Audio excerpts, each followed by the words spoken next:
I always knew marriage was a dance. I just didn't know my wife would pick a new partner for the tango. My name is Daniel Cooper, and I'm 40 years old with graying temples that my wife Lisa used to call distinguished before she started calling them boring. I work as a financial advisor in our quiet suburban town of Millbrook, helping people plan for futures that sometimes never come.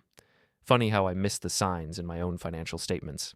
Hotel charges I didn't recognize, cash withdrawals that didn't add up, and credit card bills for lingerie I never saw her wear. Before we dive deeper into this story, I have one small request. Please subscribe, drop a like, comment, and hit that hype button to boost this channel so more people can discover these incredible Reddit stories. It started innocently enough. Our 12-year-old daughter Katie had been accepted into the advanced dance program at Millbrook Dance Academy. Lisa, ever the ambitious mother, decided she needed to understand Katie's world better by taking adult dance lessons herself. At 37, my wife was still beautiful. Auburn hair, green eyes, and a smile that could sell ice to Eskimos. She'd been an event planner before Katie was born, and she approached everything with the same meticulous attention to detail. "I'm taking lessons with Katie's new coach," Lisa announced one Tuesday evening, applying lipstick in the hallway mirror. "Mark Evans, he's a former professional dancer from New York, very talented." "How talented?" I asked, not looking up from my laptop where I was reviewing client portfolios. "Talented enough to make me feel like I'm not completely hopeless," she laughed, grabbing her purse. "Don't wait up. These sessions run late." That should have been my first clue. Dance lessons at 9 p.m. on a Tuesday, but I was buried in quarterly reports and trusted my wife of 15 years. Trust? What a beautiful, fragile thing, like a wine glass at a frat party.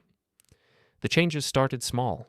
New perfume that smelled like expensive hotels, dresses I'd never seen before appearing in our closet, Lisa humming songs I didn't recognize while she cooked dinner, swaying her hips in ways that reminded me we hadn't danced together in years. "You should come watch sometime," I suggested one evening. "I'd love to see what you're learning." Her face went pale for just a moment. "Oh, I'm not ready for an audience yet. Still working on the basics. You know how I am about performing before I'm perfect." I knew how she was about a lot of things, apparently. My first real suspicion came from Jenna Morrison, Lisa's best friend and the town's unofficial gossip coordinator. Jenna had the supernatural ability to know everyone's business before they knew it themselves. She cornered me at Katie's school pickup one Friday afternoon. "Dan, you're so lucky to have such a passionate wife," she said with that smile that meant trouble. "Lisa just glows when she talks about her dance lessons. That Mark Evans must be quite the instructor. A very hands-on approach, from what I hear." "Hands-on?" "Oh, you know how dance instruction works. Lots of physical guidance, close contact. Lisa says he's very attentive to her form." Something cold settled in my stomach. "Right, her form. She's there almost every night now. Such dedication, though I suppose with a teacher like that." Jenna's voice trailed off meaningfully. That night, I paid attention. Really paid attention. Lisa came home at 11:30, hair slightly mussed, cheeks flushed, claiming she'd been working on her spins. She smelled like cologne, expensive cologne that definitely wasn't mine. "How was class?" I asked casually. "Wonderful. Mark says I have natural rhythm. He thinks I could really develop into something special with the right guidance." The way she said guidance made my skin crawl. I'm not a suspicious man by nature. 15 years of marriage had taught me to pick my battles, and I'd always chosen trust over paranoia. But I'm also a financial advisor, which means I notice patterns, inconsistencies, and when numbers don't add up. And nothing about Lisa's sudden passion for dance was adding up. The breaking point came 2 weeks later. I was cleaning out Lisa's purse to find her insurance card. She'd been in a minor fender bender, when I found a receipt from the Grandview Hotel downtown. The date was last Tuesday. The signature at the bottom read, "M. Evans," in confident, flowing script. There was lipstick on the paper, Lisa's shade of red. I sat in our kitchen, staring at that receipt, feeling something die inside my chest. The Grandview wasn't a dance studio. It was a 4-star hotel with hourly rates and a reputation for discretion. "Guess the only thing she's spinning is the truth," I muttered to our empty house. That night, I did something I'd never done in 15 years of marriage. I checked Lisa's phone. Thank you, Apple Family Sharing. Thank you, synchronized text messages. And thank you, Lisa, for never bothering to change your passcode from Katie's birthday. The messages were all there, weeks of them, months maybe. Mark, can't wait to see you tonight. Same room? Lisa, wouldn't miss it.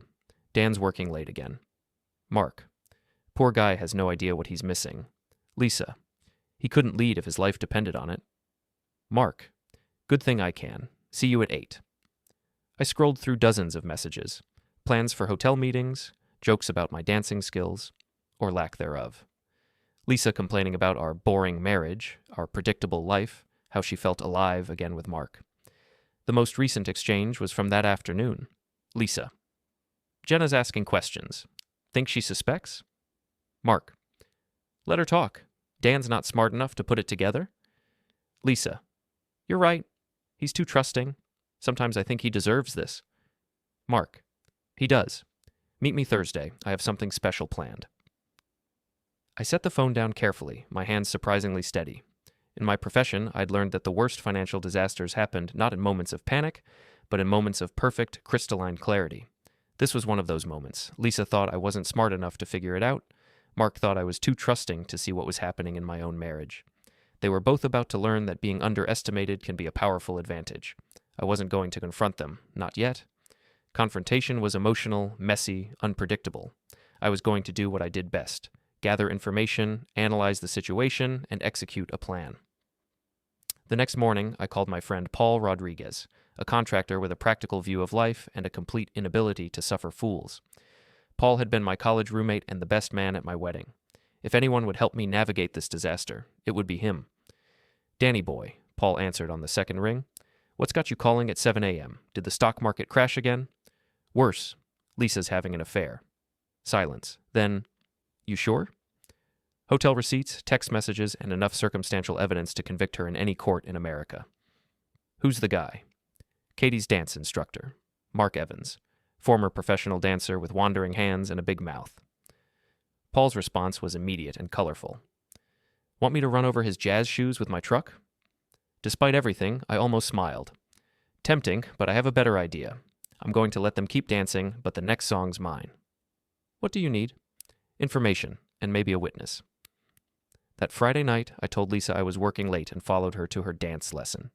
I parked across from the Grandview Hotel and waited. At 8:15, Lisa's car pulled into the lot. At 8:20, a silver BMW followed.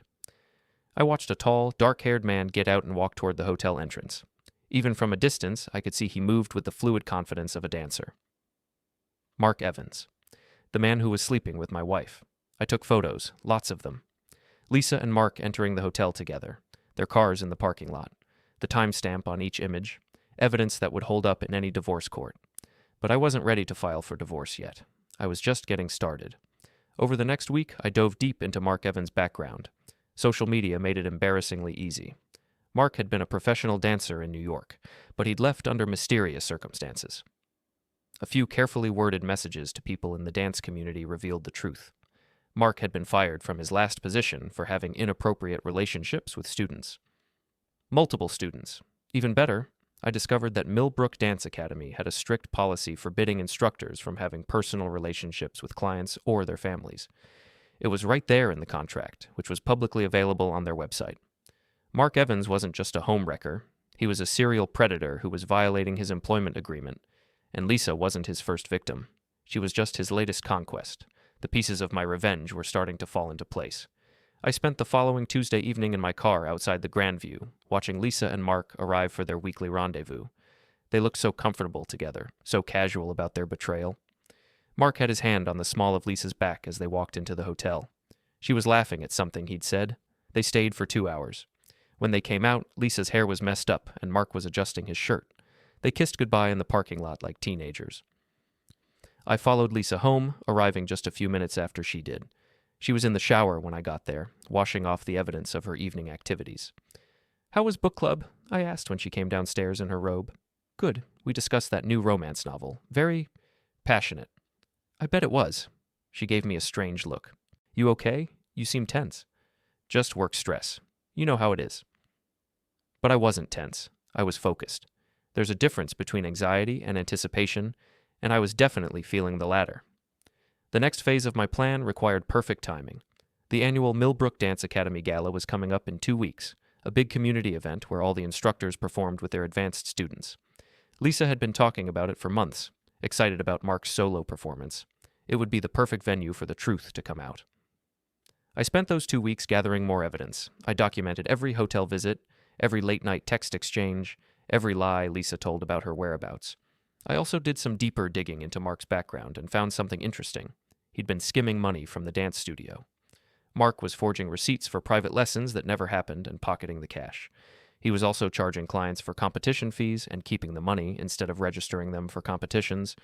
It wasn't a huge amount, maybe $5,000 over 6 months, but it was enough to get him fired and potentially prosecuted. The man wasn't just a cheater, he was a thief. I made copies of everything: bank statements, forged receipts, client complaints that had been ignored. I packaged it all together with the photos of his hotel visits with Lisa and prepared to deliver it to Mrs. Doyle, the studio owner. But I wasn't going to just email it to her. I was going to time the delivery for maximum impact. The night of the gala, I dressed in my best suit and escorted my wife to the dance studio like the devoted husband I'd been pretending to be for weeks. Lisa looked beautiful in a new dress I'd never seen before, probably bought for Mark's benefit. "You look stunning," I told her, and meant it. She did look stunning. It made her betrayal somehow worse. "Thank you," she said, adjusting her jewelry nervously. "I hope everything goes well tonight." "Oh, I'm sure it will be memorable." The studio was decorated with lights and flowers, packed with parents and community members. Katie was performing in the junior showcase, and I made sure to cheer loudly for her routine. Whatever happened between Lisa and me, Katie didn't deserve to suffer for her mother's choices. Mark was holding court near the refreshment table, wearing a fitted black shirt and dress pants that probably cost more than my monthly car payment. He was surrounded by admiring parents, playing the role of the charming instructor. "That's him?" Paul asked quietly. He'd volunteered to work the event as a favor to me. "That's him." "Pretty boy. I still say we should key his car." "Patience. The night is young." At 8:30, just as Mark was taking the stage for his featured performance, I sent the email to Mrs. Doyle. Every piece of evidence I'd gathered over the past month delivered with a simple message. "I thought you should know what kind of man you've hired." Mark's performance was flawless. He moved across the floor with genuine grace, and I could see why Lisa had been attracted to him. The audience applauded enthusiastically. Then Mrs. Doyle's phone buzzed. I watched her face change as she read my email. She went pale, then red, then pale again. She immediately walked to her office, presumably to examine the attachments more carefully. 10 minutes later, she returned with 2 other board members and approached Mark as he was accepting congratulations from the audience. "Mr. Evans," she said in a voice that carried across the room, "could we speak with you privately?" The room went quiet. Mark's confident smile faltered slightly. "Of course. Is everything all right?" "That remains to be seen. We've received some very serious allegations about your conduct." Lisa, who had been beaming with pride at Mark's performance, suddenly looked confused and worried. She caught my eye across the room, and I gave her my most innocent smile. "What kind of allegations?" Mark asked, his voice tight. Mrs. Doyle held up her phone. "Financial improprieties, forged receipts, misappropriated funds, and violation of our personal conduct policy." The room was silent now. Every parent, every student, every community member was listening. Mark's face went white. "I don't know what you're talking about." "We also have photographic evidence of you engaging in inappropriate relationships with clients. Multiple clients, Mr. Evans." Lisa made a small sound, almost a gasp. She was staring at Mrs. Doyle with growing horror, finally understanding what was happening. "I think there's been a misunderstanding," Mark said desperately. "The only misunderstanding was hiring you in the first place," Mrs. Doyle replied coldly. "You're terminated, effective immediately. Security will escort you out." The room erupted in whispers and gasps. Parents were pulling out their phones, already spreading the news. Lisa stood frozen in the middle of it all, her face pale and stricken. Mark's eyes swept the room frantically and landed on me. For a moment, our gazes locked, and I saw the exact moment he realized who had destroyed him. I raised my glass of punch in a small salute. "Ladies and gentlemen," Mrs. Doyle announced, "we apologize for this disruption. The evening will continue as planned." But of course, it didn't. Half the room was buzzing with gossip, and the other half was staring at Lisa with a mixture of pity and judgment. Word was already spreading about which client Mark had been inappropriately involved with. Lisa fled to the bathroom, and I followed after a decent interval. "Did you know about this?" she asked when I found her touching up her makeup with shaking hands. "Know about what?" "The allegations about Mark." I met her eyes in the mirror. "Which allegations specifically? The theft or the affairs?" She went very still. "Affairs?" "Plural, Lisa. You weren't his only student. just his most recent. She turned to face me, and I saw the exact moment she realized her world was crumbling. Daniel, I can explain. No need. I've read your text messages. I've seen the hotel receipts. I've watched you lie to my face for months. Tears started flowing down her cheeks, ruining her carefully applied makeup. It wasn't supposed to happen like this. How was it supposed to happen? Were you planning to ask for a divorce, or just keep sneaking around indefinitely? I don't know. I was confused. Mark made me feel special? Alive? Yeah, I read those messages too, along with the ones where you both laughed about how stupid and boring I am. She flinched as if I'd slapped her. Daniel, please, we can work this out. It was a mistake. The only mistake was mine, trusting you. I straightened my tie and headed for the door. Enjoy the rest of the gala, Lisa. I'm sure everyone will have lots of questions for you. I left her crying in the bathroom and went to collect Katie, who was blissfully unaware of the drama unfolding around her. Dad, why is everyone whispering? She asked as we walked to the car. Adult drama, sweetheart. Nothing for you to worry about. But of course, she would have to worry about it soon enough. The whole town would be talking by morning. The next few days were a blur of phone calls, legal consultations, and damage control. I filed for divorce and requested full custody of Katie, citing Lisa's adultery and poor judgment.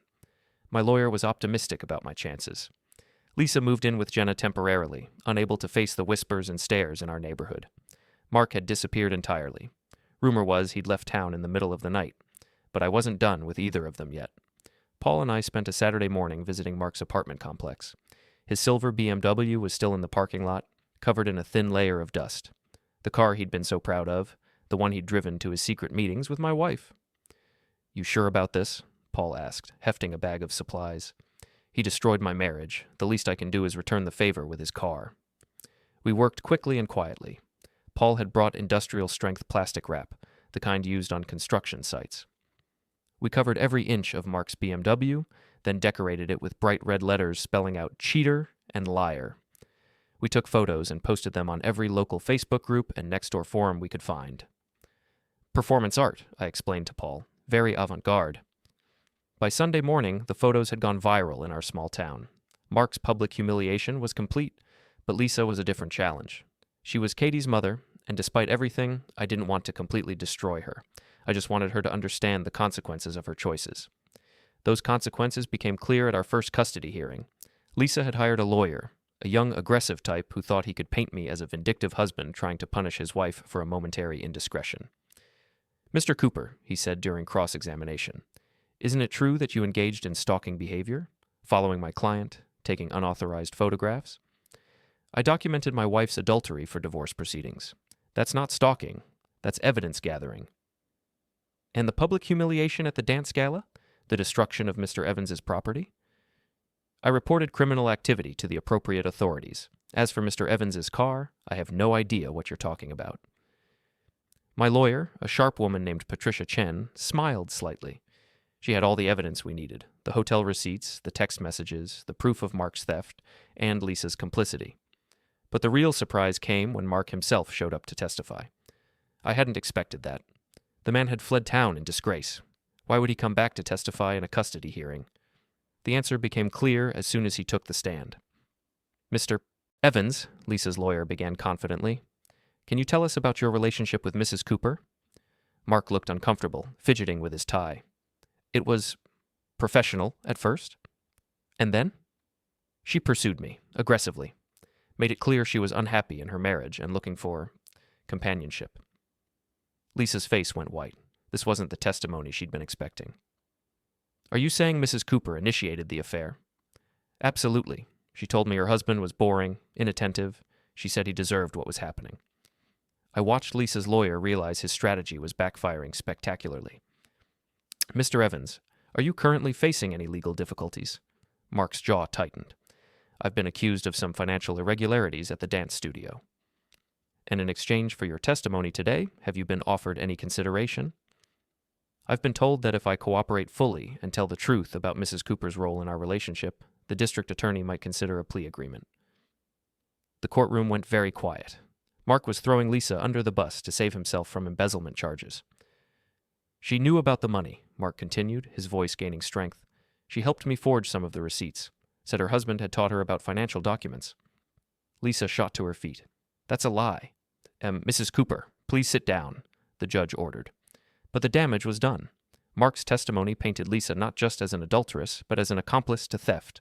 Her lawyer looked like he wanted to crawl under the table. My lawyer didn't even need to cross-examine. Mark had done our work for us. The judge awarded me full custody of Katie, with Lisa getting supervised visitation rights. The house, the savings accounts, the retirement funds, everything stayed with me. Lisa was left with nothing but her car and whatever clothes she could carry. As we left the courthouse, Lisa cornered me in the parking lot. "You planned this," she said, her voice raw with anger and desperation.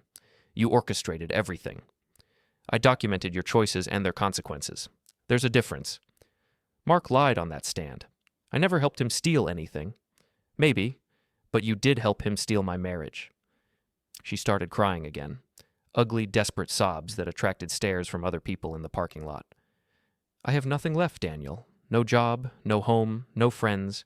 Everyone in town thinks I'm a criminal." "You made your choices, Lisa. I just made sure there were consequences." "What about Katie? She needs her mother." "She needs a mother she can respect. Work on becoming that person, and maybe we can revisit the custody arrangement." I left her standing there in the courthouse parking lot, still crying, still unable to accept responsibility for what she'd done. But my revenge wasn't complete yet.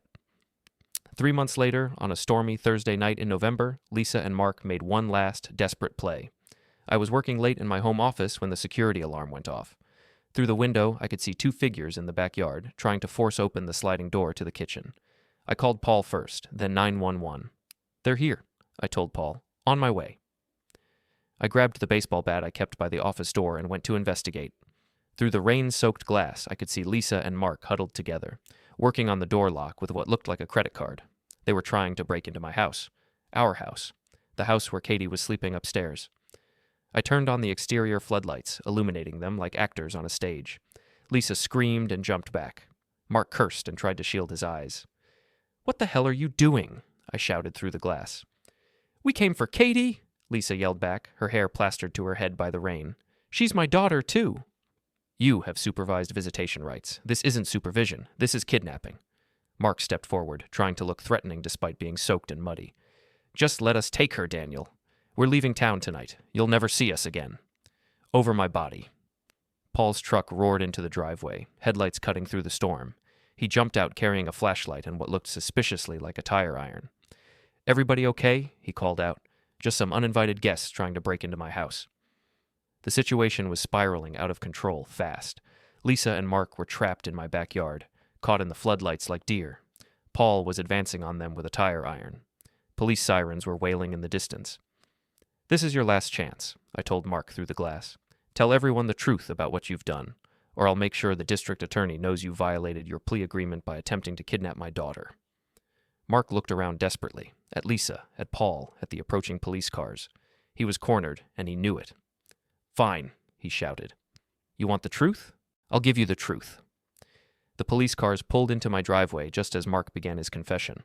Officers jumped out, hands on their weapons, trying to assess the situation.